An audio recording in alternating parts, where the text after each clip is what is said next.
Job chapter 39. Do you know the time when the wild mountain goats bear young? Or can you mark when the deer gives birth? Can you number the months that they fulfill? Or do you know the time when they bear young? They bow down, they bring forth their young, they deliver their offspring. Their young ones are healthy, they grow strong with grain, they depart and do not return to them.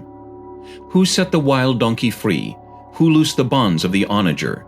Whose home I have made the wilderness, and the barren land his dwelling. He scorns the tumult of the city, he does not heed the shouts of the driver. The range of the mountains is his pasture, and he searches after every green thing. Will the wild ox be willing to serve you? Will he bed by your manger? Can you bind the wild ox in the furrow with ropes, or will he plow the valleys behind you? Will you trust him because his strength is great, or will you leave your labor to him? Will you trust him to bring home your grain and gather it to your threshing floor? The wings of the ostrich wave proudly, but are her wings and pinions like the kindly storks? For she leaves her eggs on the ground and warms them in the dust. She forgets that a foot may crush them, or that a wild beast may break them. She treats her young harshly as though they were not hers. Her labor is in vain without concern. Because God deprived her of wisdom and did not endow her with understanding. When she lifts herself on high, she scorns the horse and its rider. Have you given the horse strength?